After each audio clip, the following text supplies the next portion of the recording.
Olá, eu sou a Débora Bispo, sou orientanda de FIPIC do professor Rodrigo Carregaro e venho aqui apresentar o meu tema para vocês.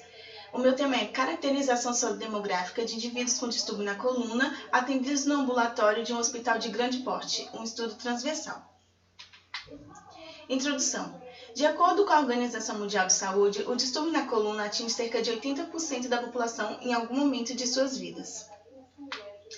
O distúrbio da coluna inclui diversas condições que podem afetar tanto a região cervical, quanto a torácica, quanto a lombar. E indivíduos acometidos por essas condições são usuários frequentes do serviço de saúde. No Brasil, um estudo mostrou que o custo de distúrbio na coluna representa 0,7% dos gastos totais de saúde, tanto com internação, tanto quanto cuidados ambulatoriais. No ano de 2018, segundo o Ministério de Saúde, foram gastos cerca de 12 milhões em procedimentos com coluna em hospitais. Diversos estudos atualmente associam a dor na coluna com fatores sociodemográficos, tanto estudos nacionais quanto os estudos internacionais.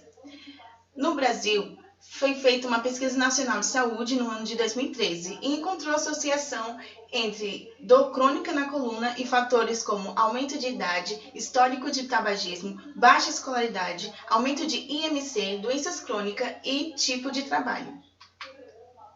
Método. Esse estudo é um estudo transversal. Foram coletados dados dos pacientes com distúrbio crônico na coluna, a quais eles deram entrada no ambulatório de fisioterapia do Hospital Regional de Ceilândia no ano de 2018. E eles possuíam um prontuário no sistema eletrônico que é utilizado pela Secretaria de Saúde do Distrito Federal, o TRINCare.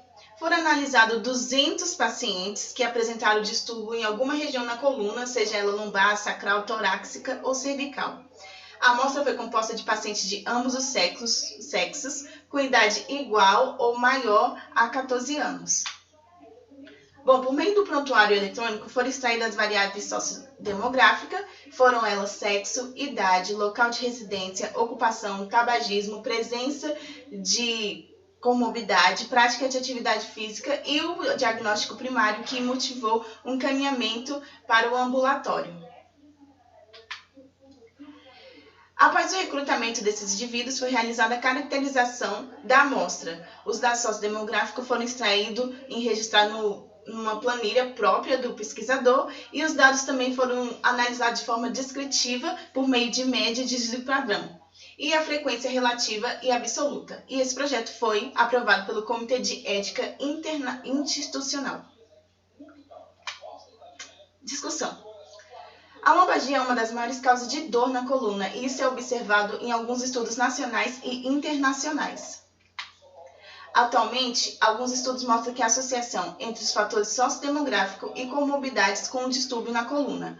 A faixa etária que os indivíduos são mais acometidos por esses distúrbios é entre os 40 e 60 anos de idade. E outro dado importante que existe é que existe uma grande prevalência de dor na coluna no sexo feminino, e isto ocorre de modo mundial.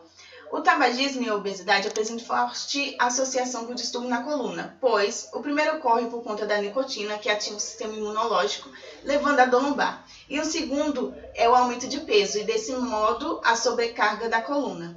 O sedentarismo é recorrente em muitas pesquisas sobre distúrbio na coluna, além de que pessoas que possuem algum tipo de comorbidade apresentam mais chance de terem dor na coluna.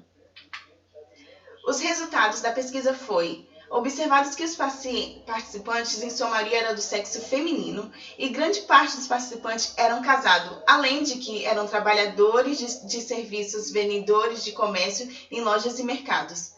E também esses participantes eram sedentários e não fumantes. A média de idade foi de 52 anos e o estudo tinha participante predominante de indivíduos do Distrito Federal. Entre as comorbidades mais frequentes foram a hipertensão arterial sistêmica e a depressão. E foi observado que os distúrbios na coluna com maior frequência foi a lombalgia, seguido por dorsalgia nos pacientes atendidos. Conclusão. Os indivíduos acometidos por esse distúrbio na coluna foram, em sua maioria, mulheres entre 40 e 60 anos de idade, sedentárias com presença de comorbidade.